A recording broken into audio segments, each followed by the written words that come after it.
Thanks for joining us today on The Close. I'm Morella Fernandez. Markets close in half hour's time. Let's get to the stories we're following in the BNN Bloomberg newsroom.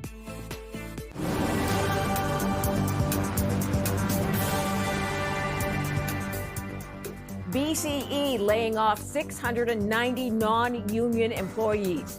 The telecom giant says 650 management positions will be affected in its telecommunications business and about 40 corporate positions at its Bell Media division. BCE unveiled the growth plan last month, focused on restoring earnings growth and cash flow.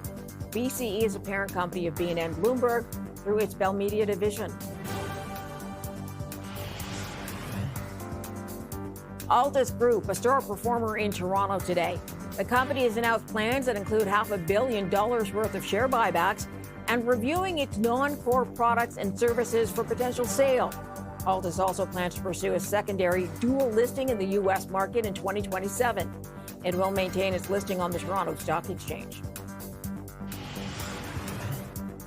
We're watching shares today of Northland Power after that company unveiled its updated strategic outlook for 2030. Northland is aiming to double operations, focus on core markets, and narrow its organization from 3 regional hubs to 2. The company will focus on an Americas hub and an international hub. Northland says the shift is meant to simplify its structure and focus on resilience in the market. Stella-Jones has unveiled its new 3-year target. The company's fresh objectives include organic sales growth of up to 5%, profit growth of more than 10%, and a goal to reach about $4 billion in annual sales by 2028. Some analysts see the new targets as an encouraging sign of expansion.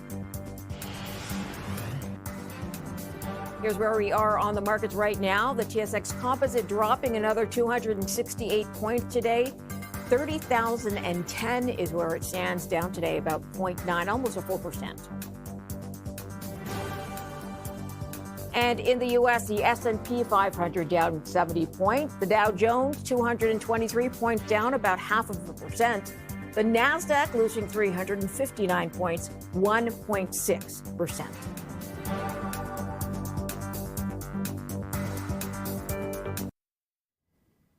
NVIDIA posted profit, the top estimates, amidst fears that AI is in a bubble.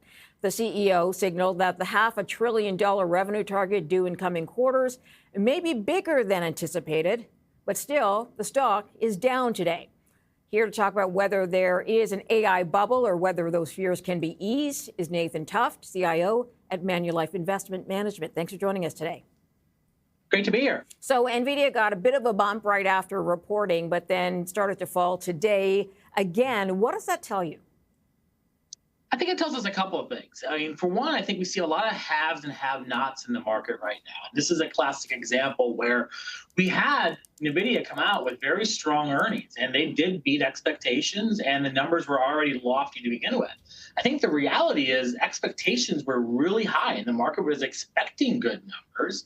And then what happened during the course of today is that other concerns started to seep back in.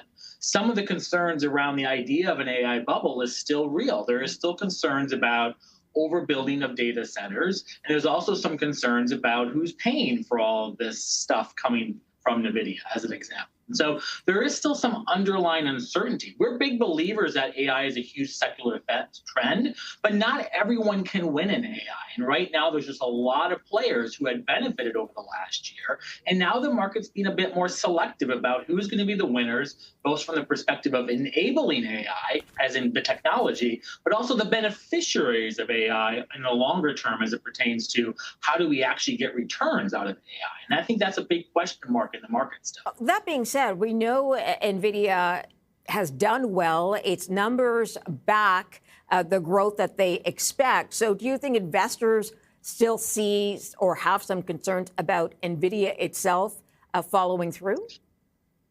I don't think they have a lot of concerns about NVIDIA themselves. But what the concerns are is because NVIDIA has done so well and there's such a large number of buyers buying their stuff, ultimately, if some of those buyers start to dry up, that becomes a concern for everyone, including NVIDIA. And so there is some concern out there about how some of these companies are going to pay for this massive amount of investment that they're putting into AI, NVIDIA being the beneficiary of that. But if they can't make those payments, or if they don't see the follow through that they're expecting, the sales progress will start to fall off for NVIDIA. So it really impacts everyone.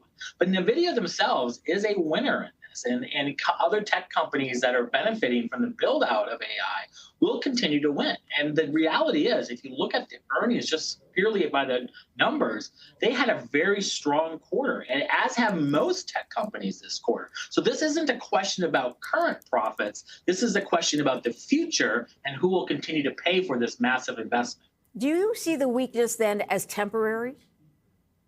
We do. We still think that the current anxiety in the market is probably not the end of this bull market.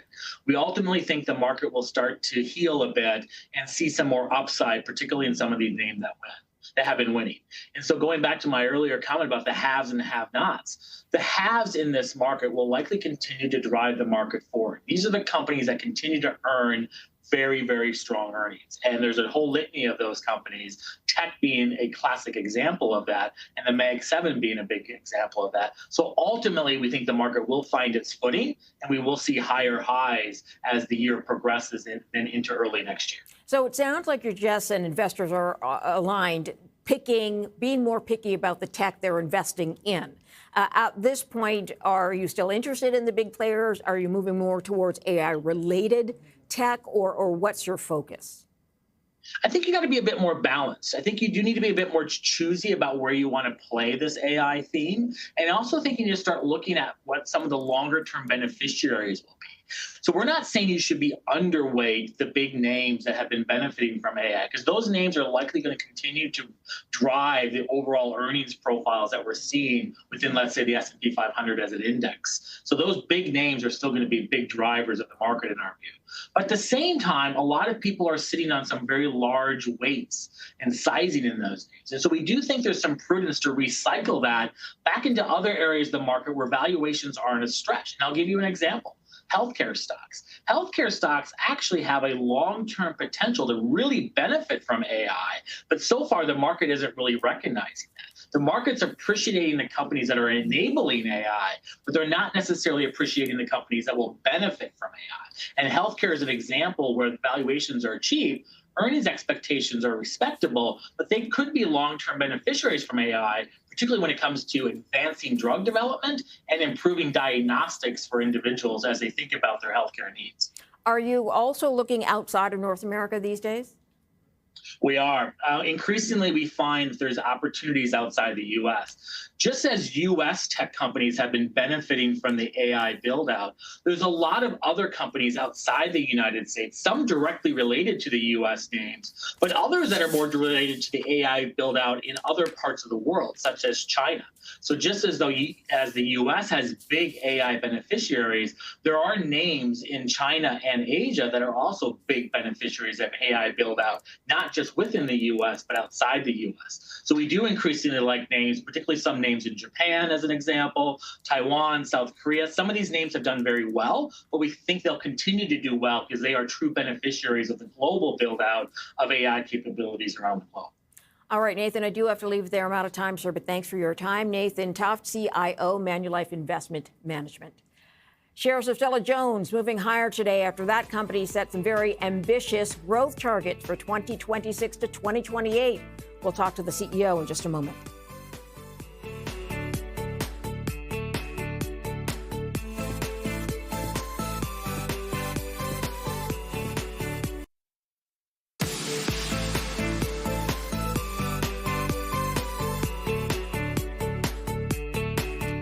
Shares of Stella-Jones moving higher today. That's after the Canadian Wood Products Company introduced new 3-year targets, including a goal to reach about $4 billion in annual sales by 2028. How do they plan to get there? Let's go to Eric Vachon. He's president and CEO at Stella-Jones. Thanks for joining us today. Thank you very much for the invitation. So $4 billion is your goal for 2028. What is your end of year number for 2025? So we're guiding around the $3.5 billion mark by the end of the end of 2025 for this year. Okay, so that's still a significant increase in just a few years down the road. Where do you see the growth for you, or where do you see the biggest growth for your company? So out of our three product categories, I would say our utilities division, which is distribution and transmission wood poles, as well as a recently entered market of steel transmission structures to support transmission lines across North America, are forecasted in our views to have very healthy growth over the next decade. To be honest, as several of our customers, major utilities across North America, are forecasting significant capex investments for the resiliency and the growth of their networks. Okay, so part of what you're banking on is essentially the AI build out that all countries are concerned with doing right now and getting poles in the ground for that. So agreed, AI build out, and over and above that, we're hearing about reshoring of industrial activities in the U.S. A lot of our customers are seeing ambitious industrial projects being developed that are inquiring about hookups eventually in the next 24 to 36 months. So ultimately, all of that will require a very sturdy infrastructure to support the transmission and the distribution of electricity. How much of your business is in the U.S. versus Canada? I would say on average, 75% of our sales are realized in the U.S. and the balance is in Canada. Definitely a North American focused company. All right. So you mentioned poles as being perhaps the biggest growth for you down the road. What else from your other divisions? So obviously, we support the rail industry with treated wood products for railway ties. So we are the leader in North America of pressure treated wood railway ties, and we deal with all of the 6 major Class 1 in North America, and that would relatively represent approximately 25% of our annual sales. Okay, but would that be sort of maintenance as opposed to expansion?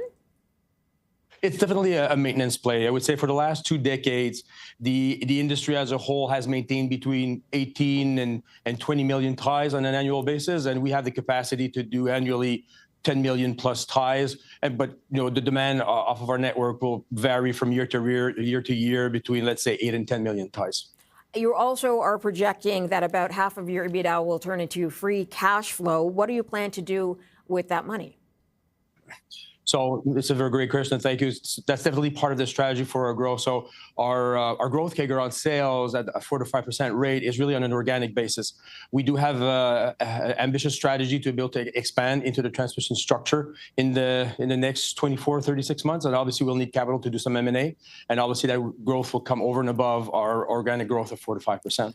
Can you, Eric, tell us a little bit more about that? What transportation structure refers to and what market you're looking to get into? Yeah, certainly.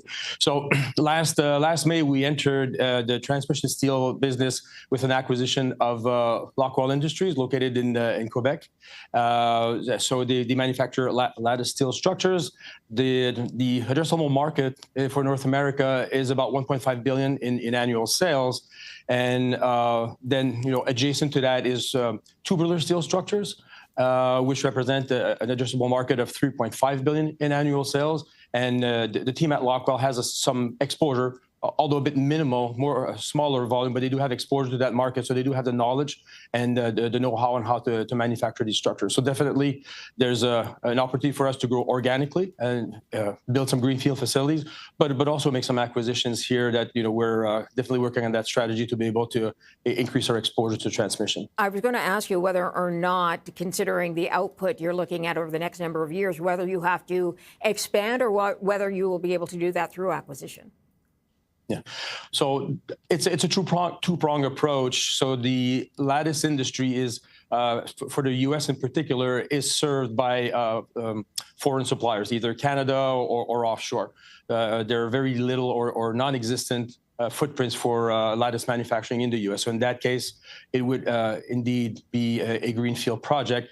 With regards to tubular or monopole structures, there are opportunities for M&A, and we're actively investigating opportunities there versus a greenfield. Okay, so for investors, what does this mean for them in the coming years? What do they look forward to here?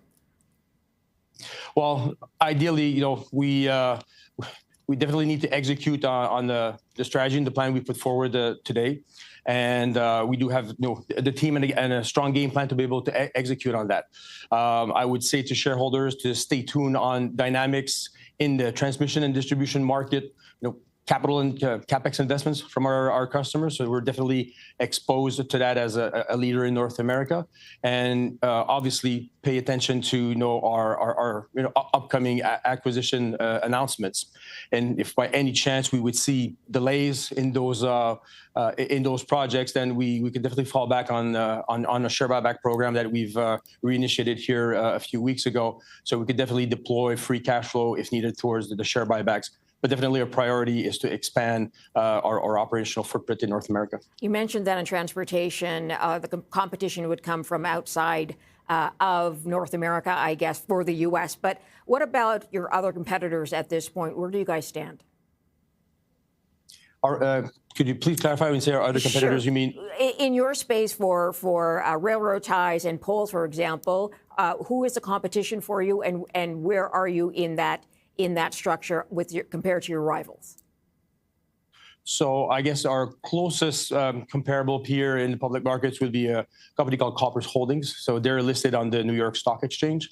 They have a division that supports the railway industry and the utility industry with treated wood products. So they would definitely the wood treated portion of the business.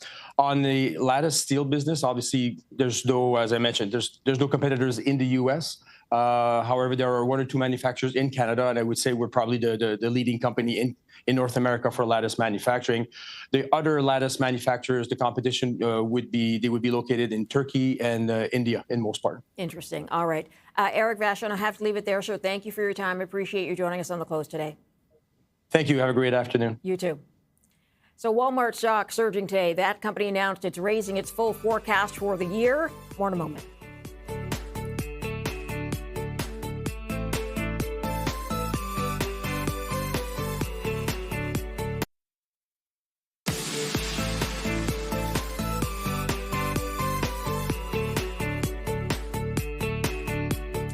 The Prime Minister, Mark Carney, is in the United Arab Emirates, the first of two stops on his nearly week-long foreign trip that'll take him to the G20 Leader Summit in South Africa.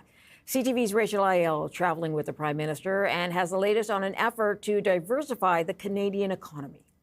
The Prime Minister has come to this Gulf nation to pitch Canada to wealthy investors and to advance trade talks, but he'll be doing so while navigating some delicate diplomatic discussions. Arriving in Abu Dhabi, the Prime Minister was greeted with a grand welcome. Over the next 2 days, Carney will have a series of meetings with top government and industry leaders to try and attract more capital to Canada. Potentially helping that happen, according to a senior government official who briefed reporters on the plane, the two countries will be signing a foreign investment protection agreement while Carney is here, a pact that's been in the works for nearly a decade. The Prime Minister also intends to launch trade talks with the UAE towards a new comprehensive economic partnership agreement that would make it easier to do business. Last year, Canada's two-way trade with the UAE was valued at more than $3 billion. But the federal government sees potential to expand energy, agriculture, and artificial intelligence partnerships. Carney's time in the UAE also comes as this country is pushing back hard on accusations it's fueling Sudan's war. The Canadian officials expect the Prime Minister to raise the issue along with a series of other security concerns. But that and other frank conversations the senior official said Carney is likely to have here are all going to be happening entirely behind closed doors, as the UAE government is restricting Canadian media access to the Prime Minister's bilateral meetings. Rachel Aiello, CTV News, Abu Dhabi. So Walmart stock surging today after that company announced it's raising its full forecast for the year. But the company is also warning that prices will have to rise. Let's go to BNN Bloomberg's Lindsay Biscaya. She joins us now. Very good numbers for Walmart. Yeah, good numbers for Walmart in this latest quarter. And if we look at the stock today, I mean, I think at one point it was past 7%. Last time I checked, it was just past 6% for the day. This is the largest intraday trading. Yeah, almost at 7% right now. Largest intraday trading since April. This isn't a stock that moves very often, most analysts say. So to see this much in one day is something. And yeah, it's because of these third quarter earnings that came in. Strong third quarter. And now Walmart is raising its annual outlook for the year with net sales expected to rise 4.8% to 5.1%. Revenue was up 6%, which is about in line with estimates. Same store sales was up. A rise in foot traffic was also up. But some analysts say the outlook for the fourth quarter is conservative, and a big part of that outlook might be because of the warning from the CFO today. The company's saying that people are going to be seeing higher costs at Walmart in the new year, potentially.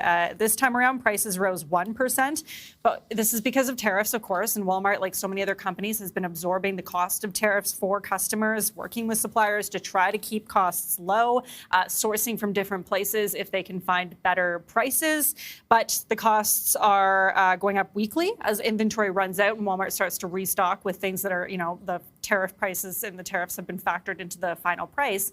And so most companies are saying, we can't be absorbing these costs forever for customers. And so Walmart also saying that this might change in the new year. And Walmart, of course, is often seen as kind of a barometer for other retail stores. And we've seen others like Target, for example, saying the same thing, that we are probably going to see higher prices. Yeah, and also indicates where the consumer is and where their mindset is moving towards the end of the year. Okay, and also they're moving their listing to the NASDAQ. Yeah, this is something you don't see every day. So that's something else Walmart announced today with their Q3 earnings. They're moving their listing stock to the NASDAQ, hoping to start trading there on December 9th. That ticker symbol will stay the same. Maybe not something the New York Stock Exchange really wants to see, but this is a move that shows the company clearly wants to start focusing on tech. We know that they have partnered with OpenAI so that people can start using ChatGPT to shop through ChatGPT on Walmart and buy products on Walmart. And we've been speaking with analysts about this today, including Teresa Schutt at Harborfront Wealth Management. And she's saying that this really indicates just how tech-focused Walmart is going to be in the future. Here's more on what she had to say. More than 40% of Walmart's new software code is now AI generated. And then obviously they've spent decades investing in automation, e-commerce. They're using agentic AI. So I think, maybe they want to just be considered another tech darling and get the benefit of that. But I do think, they are becoming more of a tech company. So Walmart really focusing on its e-commerce, really trying to expand sales. It's up 20% basically across all markets in this latest quarter, but they obviously want to keep going with that and attracting different incomes as well, right? Like Walmart's known for that great value brand, for having lower prices, but they're starting to attract more affluent customers, more people who are middle to higher income customers. And partially that's because of they've got this new kind of third-party shopping where they have much higher end stuff, like, for example, pre-owned Chanel bags you can actually buy on Walmart online now. But Walmart's CFO also said they anticipate a slowdown in spending with more low-income households in the future, potentially also because of tariffs as well. So it seems as though they're trying to direct to other customers too. Walmart and Chanel, not two I would ever put together, exactly. But hey, yeah, clearly it's working for them. All right, thanks, Lindsay. Thanks. Quick look at the markets ahead of the end of the trading day. The S&P, take a look at that. Our 10 and 11 in the green, and then things start to turn around midday, down 367 points. Right now, the S&P 500 about the same. Midday is when things started to go sour. It has lost 97 points today. And taking a look quickly, I believe at the NASDAQ, do we have that up next? It's dropped 461. The end of day numbers coming up in just a moment. Stay tuned.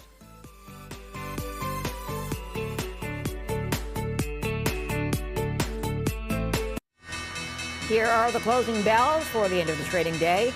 At the NASDAQ, we shop, ringing the closing bell. And in New York, Emerson ringing the closing bell to celebrate its 2025 Investor Conference. You're watching the close on BNN Bloomberg. I'm Morella Fernandez. Here's how we ended the day on Bay Street and Wall Street.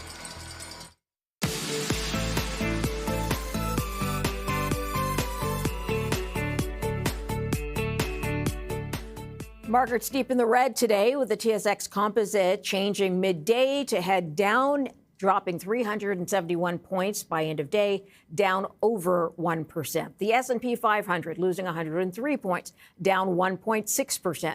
And the NASDAQ, a 486-point drop today, a 2.15% drop for the NASDAQ. All right, let's get to some of the movers in Toronto, beginning with Energy Fuels. Shares dropping more than 14%, 14.6%, losing $3.18 down to $18.59 today. Celestica also dropping today, almost 10%, 9.5%, losing $41.79 to $398.02. It's still up 228% on the year. Lundin Gold is also down today. That stock sinking about 8%, 8.4%. That lost $9.58 to take it to 104.18. Again, it's still up over 200% on the year. And then Discovery Silver also moving down to not today, almost 8% drop for the shares, or 50 cents. But take a look at its 1 year, 500 and almost 70% up in the last year. Okay, let's talk about the markets and the NVIDIA earnings, which failed to reignite investor optimism. They reported last night, of course, with a big beat, but still, people seem to be worried, investors seem to be worried about AI being in a bubble. Let's go to Kyle Bargacker, portfolio manager at Gradient Investments, to talk some more about this. Thanks for your time. Yeah, thank you. So why do you think investors remain so pessimistic despite the solid earnings we've seen in tech and with NVIDIA specifically? Yeah, I mean, the market's really flipped into risk-off mode today. Rotation out of big tech, semis, anything really AI related. And I think it goes back to that momentum unwind that we've seen over the last week or two. And it's really focused on stretched valuations, technicals, and just more or less easy excuses, right? You can point to a number of things, whether it be the circularity, that investment that the companies are doing within the ecosystem, credit spreads as well, and then a focus on capex over buybacks, and what the ultimate return on investment is going to look like. So we don't know what it could or would take for investors to switch out of that pessimism.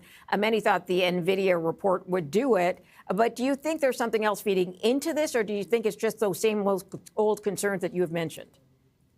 Yeah, I think it's people are just a little concerned, right? I mean, the U.S. index is trading at 22, 23 times forward PE. Excluding the Mag 7, you're still at 20 times. So, I mean, things are expensive. History doesn't repeat. It usually rhymes. So, I mean, looking back to the dot-com era, I mean, valuations were extremely stretched then. It's a little bit different this time. You know, we've got some earnings and that PE multiple, the E is actually there now, whereas in dot-com it wasn't. So it's a little bit different. So I think we need to look at it with a fresh set of eyes and have some nuance. But people are worried, understandably. Okay, let's talk about a couple of other things. Walmart being one of them. They did very well and are actually pushing their guidance up for the rest of the year, their forecasts up. What does that tell you about consumers? Because we know there's been some weakness generally, but clearly people are spending more or visiting more to Walmarts in their area. Yeah, I mean, the quarter looked great. They beat on the top and bottom line, as you said. They raised full year guidance as well, and it really, I think the interesting point is they called out strength in higher income cohorts. So you think about them trading down into that space, and U.S. comps were plus 5.3. E-commerce was up 22%, something like that in the quarter. So it is interesting. It goes back to that K-shaped economy, right? The well-off are doing very well, and the not so well-off are doing worse. So I think it's a read-through to the dollar stores. You look at like Dollar General, Dollar Tree in the U.S., and Walmart fits that bill of people looking for value. They're also doing a lot better with their e-commerce. And I'm wondering if any of that is driven yet by the incorporation with ChatGPT, where you can now sort of talk to ChatGPT about something and it will bring up a Walmart listing if it applies. Yeah, I definitely think that has something to do with it. Convenience is the ultimate, solution for sales, right? You know, if you can just click a button and type what you want, I think that is making some inroads for sure. Okay, let's get to a couple of your stock picks in this time. Is it Lyondell your first stock pick? Yeah, Lyondell's a very interesting name. They're the world's largest producer in polypropylene and polyethylene. So if you think about it, they really just turn crude oil into the building blocks for everyday life. So, it's packaging that keeps food fresh 3 times longer, lightweight parts for boosting electric vehicle range, durable pipes that last underground for 100 years. So there's some new capacity additions in China and the US in the Gulf Coast that's adding some capacity that's creating some really strong pressure, downward pressure on the stock. But you look over time, in the next year, and incremental cash flows are looking pretty good. They're trading at 9 times forward earnings with an 11% dividend yield. And that really, at the end of the day, is supported by stable cash generation. And we like that. Okay, let's get to your next topic, which is KeyCorp, which is a regional bank or in regional banking. And I'm wondering if you have any overlying concerns about credit strength in that section. Yeah, KeyCorp, a couple years ago when the regional bank crisis kind of scare happened with Signature and the others in February, March of 2023, KeyCorp was kind of on that worry list in terms of, are they going to cut the dividend? Are they going to be, able to survive if there is a credit crisis? And it turns out that everything looks pretty strong. They're the #1 U.S. SBA, that Small Business Administration lender. They're focused on healthcare, professional services, private education financing. And going forward, a rate cycle cut in the U.S., we're watching the Fed closely, is looking to release about $2 billion from their securities portfolio. And that should help them drive 8 to 10% net interest income growth. And the valuations are looking really enticing. It's 0.9 times tangible book value with 5% yield. So it's, screams value at a great price. Your last pick is United Parcel Service. And I'm wondering why you're picking something in a sort of courier transportation section. I feel like all of those sectors have been beaten down by the tariff threats and uncertainty. Absolutely, right. So, in times where, there's excitement around AI and talks about a bubble, sometimes you have to look for the value opportunities. And these three names have a lot in common. And UPS, despite their great quarter, they just beat Q3 earnings estimates by 34%. And they're proving that the walk away from Amazon plan is actually working. It was a show me stock that's really been beaten down. And you're looking down, you say, business to business volumes are now 45% of the U.S. mix. Margins are finally turning around. They're jumping 200 bips in the last quarter. And they're introducing some of these new things to really juice that bottom line. It's a self-help story. So introducing AI routing and labor adjustments, cost savings. They're shooting for $3.5, almost $4 billion. And it's trading 13 times forward, 7% dividend yield covered by a 1.6 times free cash flow. So looks great. All right, Kyle, I got to leave it there. So I'm out of time. Carl Bargacker's portfolio manager, Gradient Investment. Thank you. Canada's federal banking regulator looking to make it easier for banks to loan money to small and medium-sized businesses. We'll tell you how in a moment.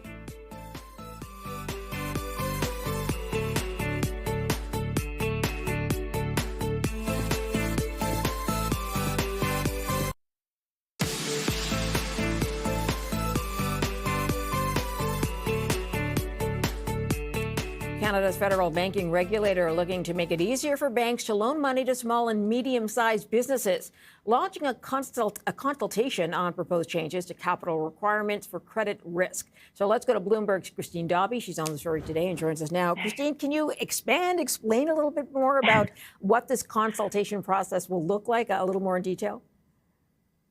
Hi, Morella. Yes, this very quickly gets into the weeds, but to keep it at a high level, what got announced today is that the bank regulator, OSFI, is launching a public consultation around some of the rules for capital that banks have to hold on their balance sheet against certain types of loans. So, and the capital that they have to hold is related to the riskiness of the loans. And so, what was announced today, some of the key changes are that the regulator is considering lowering the amount of capital that the banks will have to hold when it comes to loans for small and medium-sized businesses, as well as some real estate investments, such as low-rise housing developments. Okay, so Peter Rutledge is leading this charge. He's with OSFI. Why has this been a focus for him? That's right. So Peter Rutledge has been talking about this quite a bit for the past several months and really highlighting or sort of signaling that OSFI was going to do this. And he sees it as part of the bank regulator's response to the economic slump that Canada is facing right now. Basically saying that if they can lighten up some of these rules on banks, they can help spur more lending, businesses will borrow more and invest more, and ideally help boost economic growth and productivity. Okay, so is there a timeline that they put out for this? So this is a 90-day consultation. You know, they've been speaking with the banks about this already, and no doubt they'll get some feedback from the banks over the next 3 months. And once this is finalized, whatever that ultimately looks like, these rules will come into effect likely early November next year for most of the big banks. So it's not an immediate thing, but it's kind of a, you know, we're down the road, we're hoping to see this change, and it is something that the federal government itself called out in the budget this year. So we'll be looking ahead to that down the road. Got it. All right. We appreciate the update, Christine Dobby. Thanks for that. Coming up next, the delayed September jobs data has been revealed in the U.S. The economy added 119 jobs. We'll dig into the numbers more when we come back.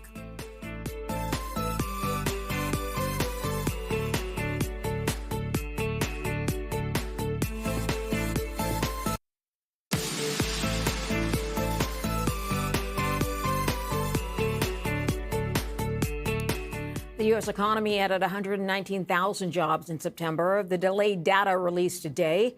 Let's go to Blake Gwynn. He's head of U.S. rate strategy at RBC Capital Markets to talk about this. Thanks for your time today. Thanks for having me. What do you think about that uptick in the unemployment rate? It did tick up. Is that a concern to you at this point? Yeah, to be honest, that was probably the more concerning piece of this report. I think, you know, the last few months we've held a more optimistic view on the labor market, at least less pessimistic than I think a lot of the market consensus was at. And a lot of that was based on the fact that we were kind of dismissing the NFP numbers. You know, we thought that the payroll growth was really kind of clouded by some of these supply issues that we've had over the summer.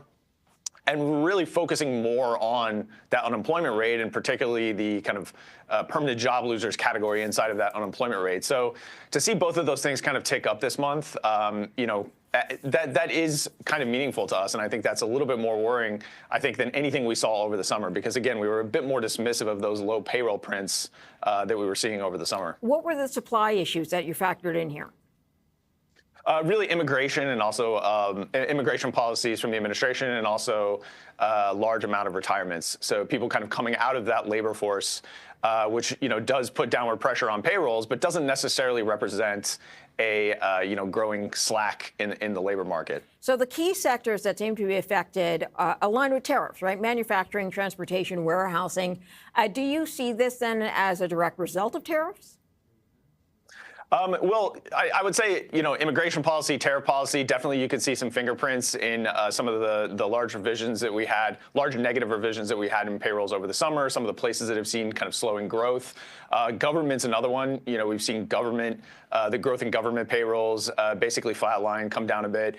These are all places that kind of do mesh with some of the stories that we know about, again, immigration policy, tariffs, you know, government hiring freeze, things like that. So, you know, those things are relatively easy to explain. So, you know, this is why we were focused a little bit more on the unemployment rate. You know, one metric we've really liked is the prime age employed as a percent of the population. So some of these kind of broader measures that get past some of these supply impacts, and I think those have been a lot more stable during those summer months when we saw the low NFP prints. But again, that kind of did tick up this time around. So definitely something worth watching. I wouldn't necessarily say we're overly concerned. It's definitely worth watching, but I think there were also a lot of positives in this report. Okay, I know that the next information won't be released until December. They're pushing that to mid-December. I'm wondering, based on the September information, if there's a clear enough signal to the Fed here. So I think for the Fed, I'd be surprised if that many individuals on the FOMC were kind of meaningfully shifting their views relative to what they were a few days ago. I think you probably have a lot of the doves who are going to focus more on you know, this tick up in the unemployment rate, the rise in permanent job losers. They're going to be focused on those things, and they're going to remain dovish and look for another cut at the December meeting. On the flip side, I think you've got the hawkish end of the committee, and we've heard, you know, we've heard a lot of them speaking over the past few weeks.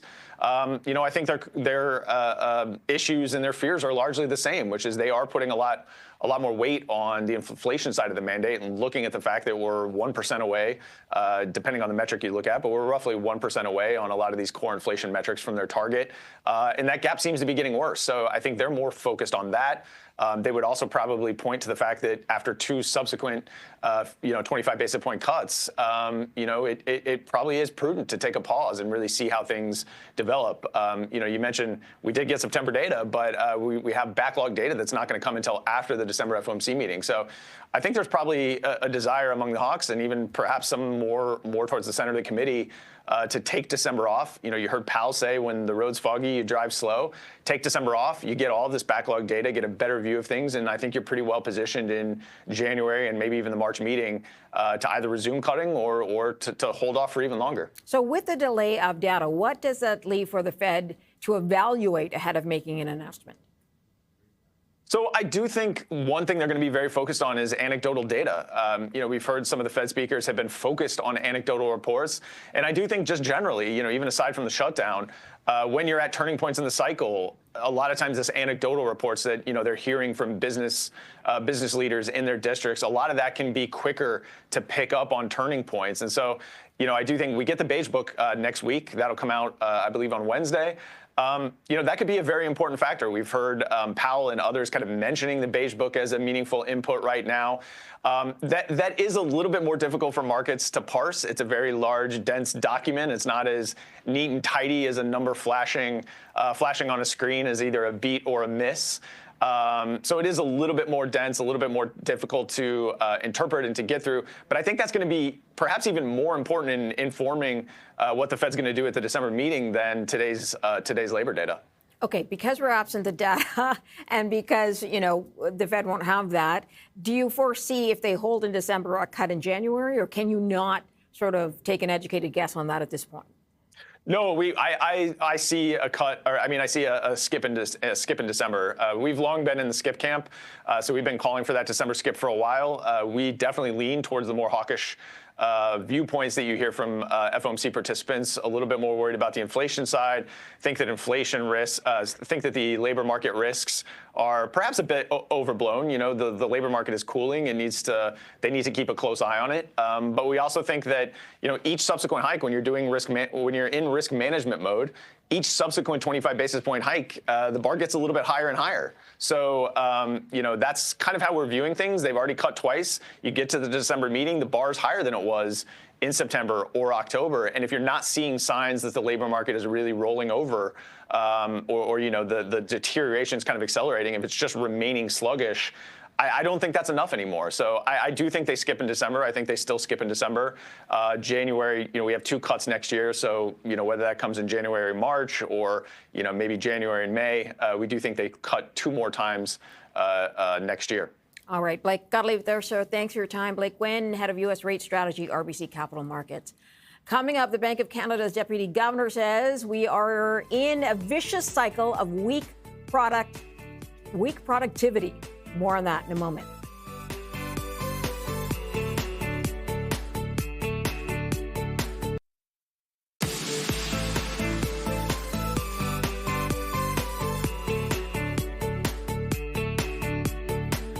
The Bank of Canada says the country's stuck in a vicious circle of low productivity and goes on to suggest how we deal with this. But let's start with that statement with Eric LaSalle, chief economist at RBC Global Asset Management. Thanks for joining us today. My pleasure. Would you agree with that remark? And if so, how did we get there?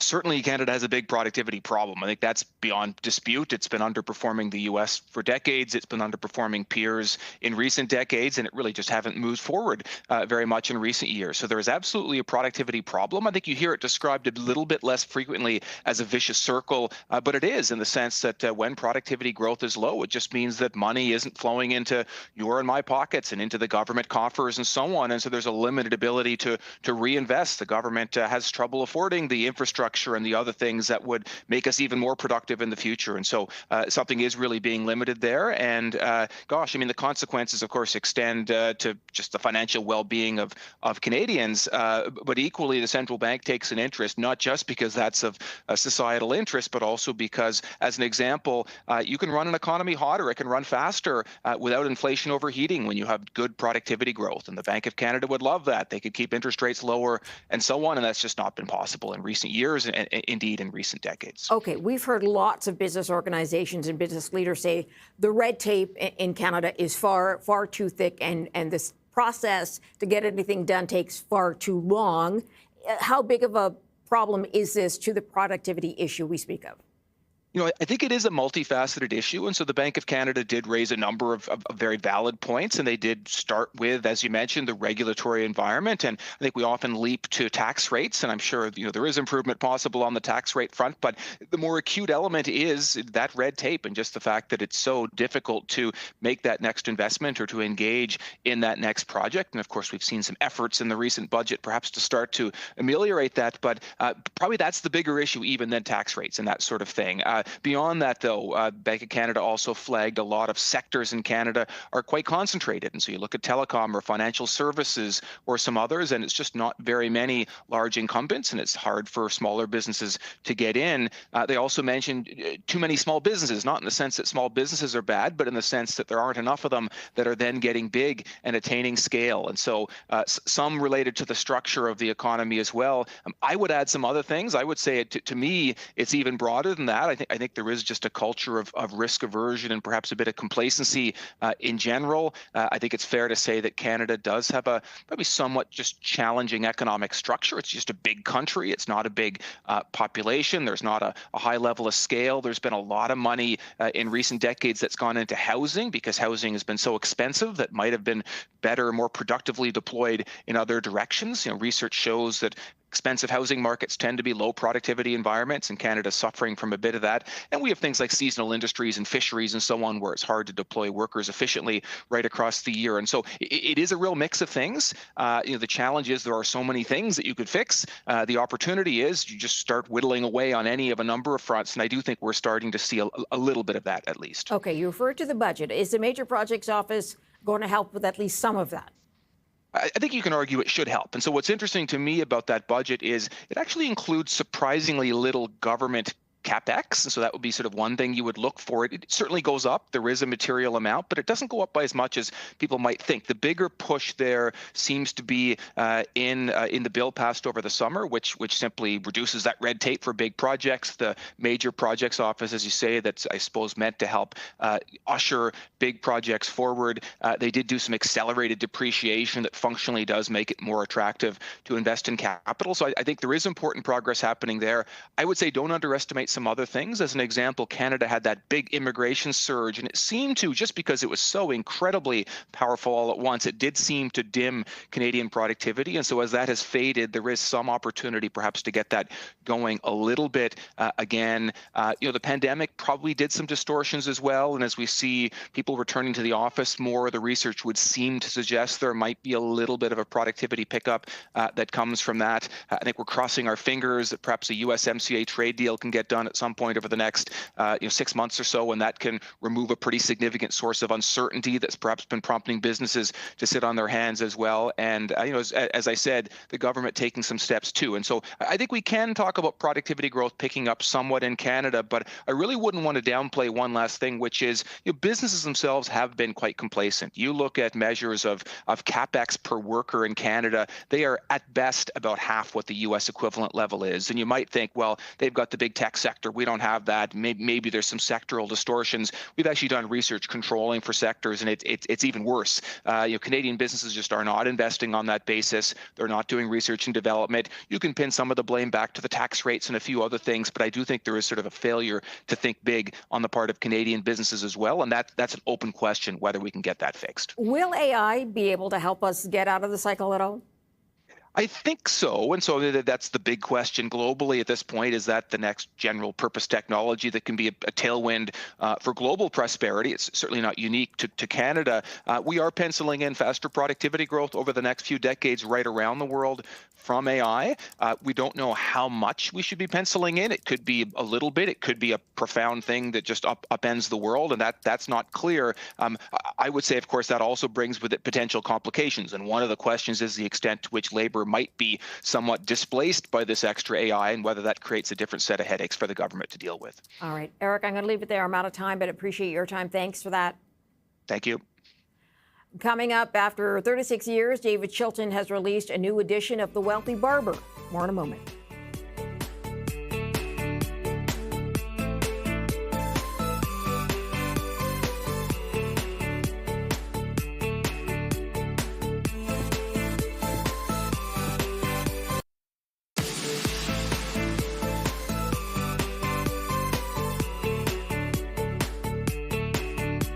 After more than 36 years, a wealthy barber has been updated with fresh advice for a new generation.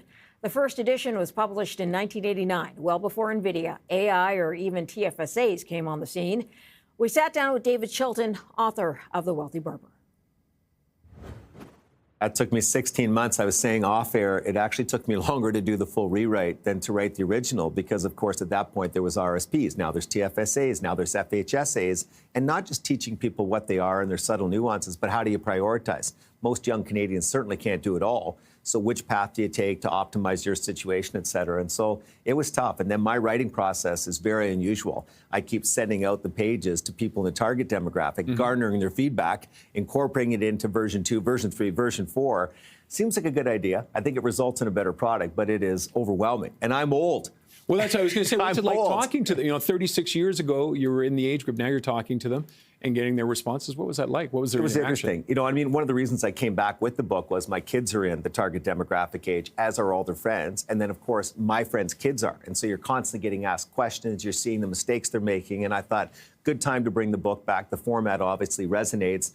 I didn't realize what I was biting off. I thought it would be 4 to 6 months, not 16. And at my age, that's a lot to give up. But I enjoyed it immensely. And I shouldn't say that, actually. Some days I didn't enjoy it. But I'm really glad the way it's part of the process, right? Yes. What you mentioned some of the mistakes they were making. What are some of the new mistakes that young people are making compared to 36 years ago? Well, it's tougher for young people, period. I mean, it's not just the cost of real estate. That gets all the media focus. But the cost of living in general is so much higher relative to incomes than it was even 5, 6, 7 years ago. Since COVID, we've seen CPI escalate. And I would argue that it doesn't properly reflect what's really happened to prices. It's even worse. But beyond that, you've got the algorithms constantly tempting you online and through social media. You've got ubiquitously available credit. This is not a good combination for consumers, and the young consumers are having trouble keeping up. The arithmetic is not there, and then psychologically it's tough too. So a lot of the book focused on those areas and was really quite empathetic. Like, I didn't try to gloss over the challenges. I got deep into the math and said, you're right, this is tougher. But in view of that, it's important, more important than ever, to do the right thing with what money you can save. And then there's also a long chapter in there about different savings tips and techniques you can use to make it somewhat easier going forward. And that chapter seems to really be resonating. Now, sometimes if it's tougher, is there more opportunities because it's tougher, or is it not? No, I think that's actually true. I mean, look at the new products, for example. Go to FHSAs. We didn't have them when you and I were young. I mean, what a product. Tax deductible up front, tax-free coming out if you use it to buy the home. Doesn't get any better than that. And then you've got ETFs. There's all kinds of products that make saving money, keeping costs low, a lot easier than what you and I had at 10, 20, and 30 years ago. But the overall situation is still more challenging, just the real estate prices alone. You look at their, 2.5 to 3 times a bigger multiple of income than they were 20, 30, and 40 years ago. Think about trying to save the down payment. Yeah. So if you're living in a Toronto, for example, and you're trying to get in at 6, 7, 800,000, let's just use 700,000, you're trying to hit the 20% mark, that's $140,000 you have to save after tax. Holy smokes. Choose your parents wisely remains very solid advice. Yeah, it's a hard one to follow sometimes, though. I've heard, though, a lot of the younger kids now, or younger people, I should say, not kids, that's showing my age there. They're looking at that idea that they probably won't be able to own a home, and so they are focusing on the markets more. Did you find that with them? I did, but especially with the males. And so I don't mean to sound sexist against men, but when you're doing all the research, you're reaching out and you're touching base with as many people as you possibly can. A lot of younger men, I'd say in their 20s, maybe up to 35 to 40, are taking pretty aggressive stances in the market. Sports gambling, of course, has made huge inroads in society. I mean, it's a huge issue. Let's not say it's not. And so those things together have led to very poor performance, despite the fact that the markets have actually been quite strong. And so instead of making things better by taking these aggressive stances, it's making it even worse still. But again, it tends to be almost exclusively a male problem, strangely. And the book addresses that pretty forcefully. One of the characters is drawn to all of that. And Roy, the wealthy barber, talks to him about the pitfalls, et cetera, et cetera. And again, the format is trying to put the questions and concerns the average reader has into the mouths of the characters so that people can relate to it, learn along with them. These are not math geniuses. They're not market experts. And I think that's why it works. And that's men. What about on the female side? What are some of the issues you found with women when it comes to investing? Well, they're living longer. We all are, but women even more so. But in general, women tend to be better investors. I mean, I know it's a stereotype, but all the data supports the fact that women tend to be more patient. Their holding periods for index funds, for example, tends to be better still. You know who it's tough on? Forget male, female, single people. Nowadays, because of the housing costs, whether it's rent or whether it's buying a home, if you're single, this is really, really tough. But you don't want to go out and just hook up with somebody and get married for all the wrong reasons. There's no easy answers to all of this, unfortunately. And therefore, again, my message is I can't fix all this. I can't just wave a wand and have it all go away. Let's make sure you do the best thing you can in these tough circumstances, that you save in the most efficient manner, that you watch your costs, et cetera, et cetera. And with the markets itself, I mean, everybody's talking about the AI, possible AI bubble, but it's also brought a lot of money in.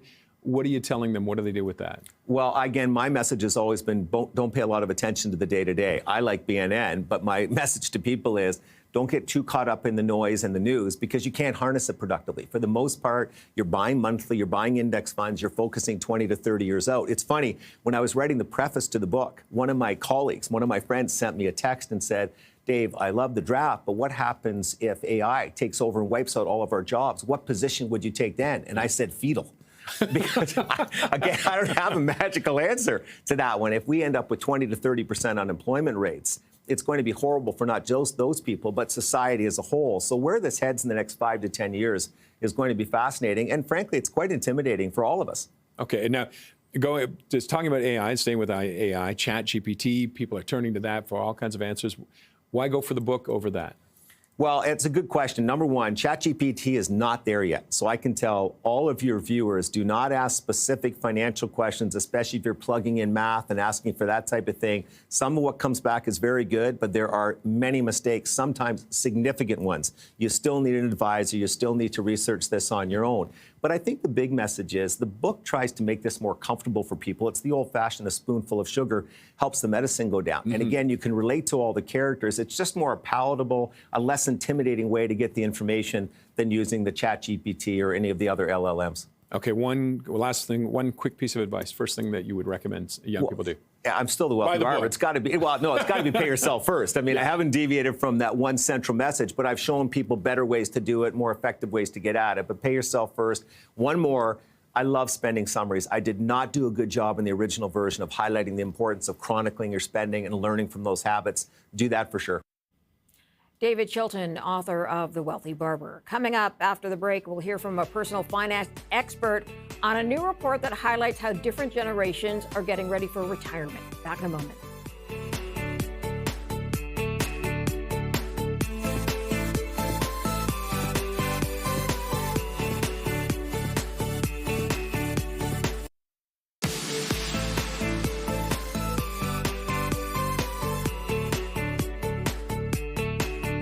A new survey shows how different generations are planning for retirement. We got more from Julie Sabaras with Manulife Wealth. Our working age tends to be around 35, 40 years. And so if you're living for 40 years after that, that is essentially as long as your working years. And so not only is it the financial side of things, but we really also need to be thinking about the qualitative side of things. So what is your identity in retirement? What is your purpose? What are your social connections? Sometimes we see certain professions, a lot of their identity is wrapped up in that profession. And once you retire from that profession, now who are you and what is your new identity? So it's the financial and sort of the qualitative side of things too that we need to be looking at for that 40-year time horizon. Some of your research has indicated as well that a lot of people left the workforce earlier than they had intended. Absolutely, 44%, we saw that. And so that was a really interesting number. And the reason for that can be a variety of things, but the top things that we did see there were things like illness, caregiving, as well as job loss. And so when we're doing retirement planning, it's really important to look at those what-if scenarios. We often do our retirement plan thinking very aspirational. What do we want our retirement to look like? We're living to life expectancy. We're living in our home. We're healthy and we're mobile. And that's great for our retirement plan. But we also now need to say, what if? What if inflation is higher? What if there's an impact to my health or mobility? What if I can no longer live in my home? What if expenses rise? And then we need to stress test that plan. And when it comes to things like illness, which was one of the top reasons, maybe we look at things such as disability or critical illness insurance to provide a little bit of that income replacement so that if you do experience that illness, you don't need to tap into your retirement savings, hopefully, to bridge that gap. Because we know that if you retire a little bit earlier, chances are you're going to have to reduce your retirement income expectations in order to make that happen. Right. So Gen Z, you're finding, are the most worried here or feel the least secure? So, we really saw about half of individuals not feeling that secure. But what we saw with Gen Z, no surprise based on where they're at in their sort of life cycle, is that number one for them is really just sort of that, those day-to-day expenses and then saving for a home. Retirement's a little lower for them. But consistently from sort of millennial, Gen X, and baby boomer, saving for retirement is the number one thing that they're focused on.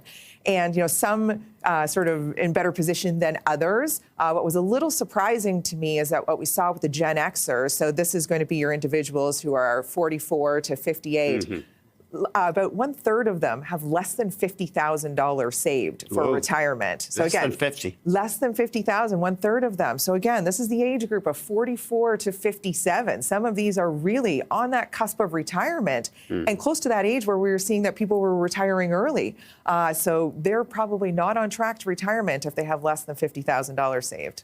That's interesting. I suppose they are some of them are into their peak accumulation years, but less than 50,000 is not a lot. Exactly. You're really going to have to pick up the pace. And if you're not on track, we really sort of look at the different levers that we can pull. So do you want to reduce your retirement income goal? Do you want to save more?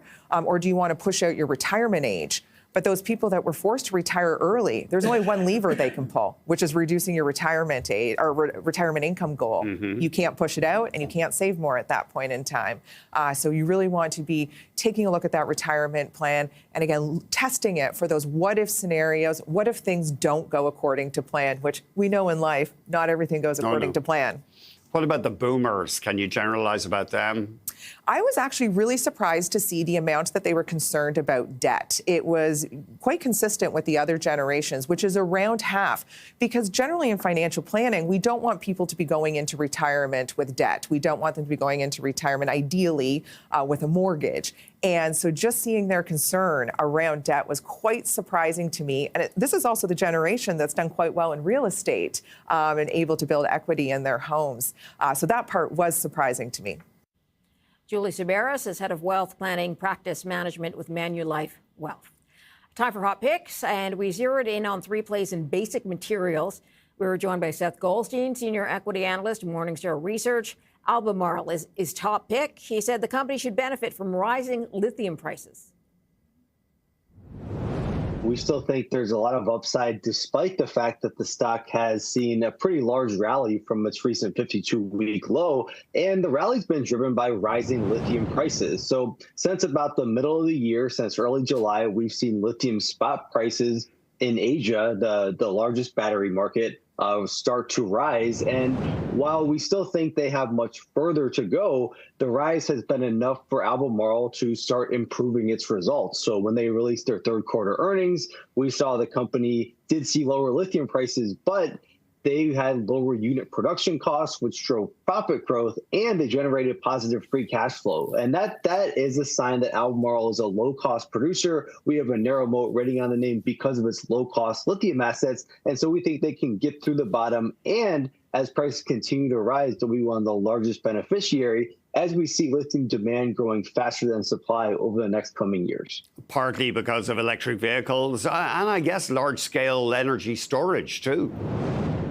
It is. So we're seeing global EV sales continue to grow. And even though we expect that we'll see the U.S. EV sales fall next year as the tax credit expired in September, we do think globally we'll continue to see growth in key markets such as China and Europe. And so for lithium demand, it just matters that EV sales are growing globally. And then we're seeing the large utility scale energy storage batteries. These are being built to accompany solar and renewable projects. These are also being built in data centers to ensure grid reliability in new data centers. So here is a new case that's the fastest growing demand source for lithium. And as we've seen prices fall over the last few years, there's been a lot of supply cuts in response. And so now the market's going to move into balance due to the strong demand growth. Your next idea, Nutrien, they are going through a pretty aggressive restructuring actually right now, selling off some important assets. Is that part of your bull case on the stock?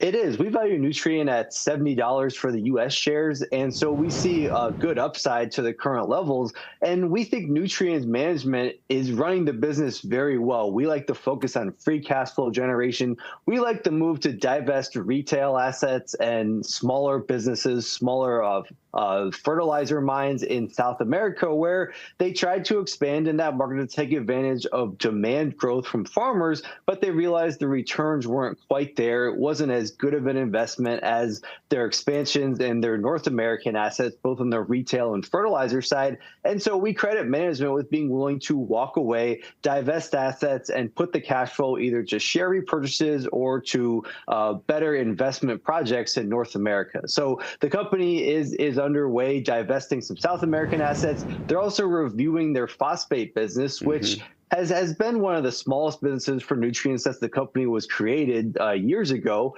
But we do think that this business is less profitable, likely generates less free cash flow. And if they sell the business, they could use the proceeds elsewhere. So we like the move to at least review the future of the business. It's interesting. The Globe and Mail reports today that Nutrien has selected a port in Washington State for a new export terminal worth up to $1 billion. Of course, that would be a blow to our government, which is trying to get infrastructure built in this country. We're trying to check whether Nutrien has actually done that or made an announcement. Finally, Qnity, and I hope I've said that right. I never can remember the pronunciation, but they make materials for the semiconductor industry. That's right. So Qnity, and you did pronounce it right, was recently spun off of DuPont, and it's DuPont's semiconductor and electronics business. 2/3 of what they make are the chemicals and materials that you need to make semiconductors, and the rest is the chemicals and materials that you need for printed circuit boards to ensure things like our phones can connect to the internet, or in a data center that the devices throughout the center can have high connectivity so the data center functions really well. So these are very crucial materials.